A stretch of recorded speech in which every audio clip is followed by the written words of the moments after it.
YB ada maklumkan pasal sumbangan kan.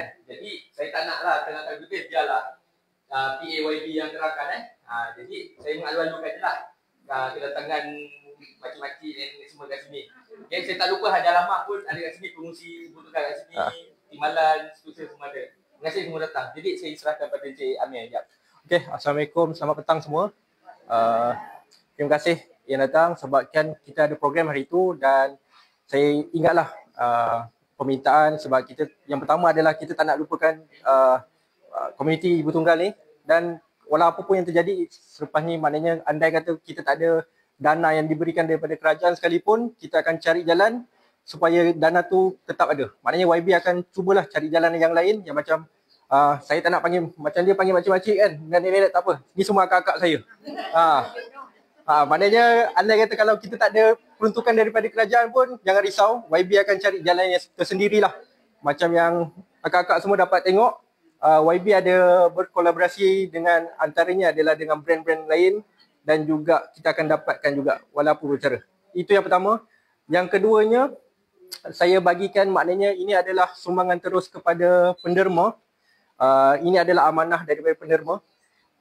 Cuma satu je pesan daripada penderma, ingatlah daripada penderma dan doakan kepada penderma supaya sihatlah.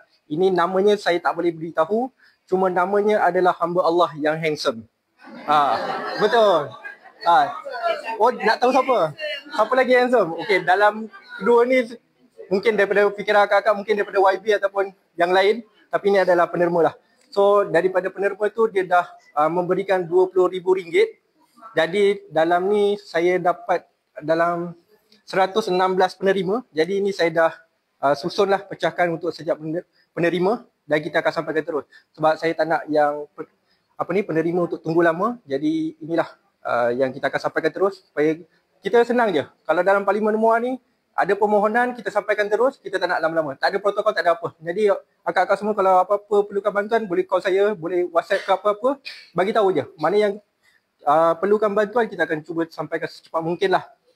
Jadi ini ada juga pesanan daripada YB sebab YB baru saja pengurusan kes sebentar tadi dan diberitahu akan sambung perbicaraannya, ataupun bukan sambung perbicaraan, untuk dapatkan keputusan adalah pada 25 Jun. Jadi sama-sama kita doakan supaya dipermudah dan kebajikan rakyat Muar tetap jaga. Jadi saya terus bagikan sebab yang datang ni semua dah ada nama dan kita dah check. Jadi kita akan sampaikan teruslah. Jadi saya akan pergi satu ke satu lah. Saya mulakan pada sini dulu ke nak belah sini dulu? Tak kisah mana-mana. Okey, saya mula sini dulu lah.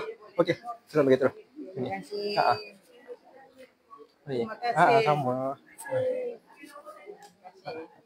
Terima kasih.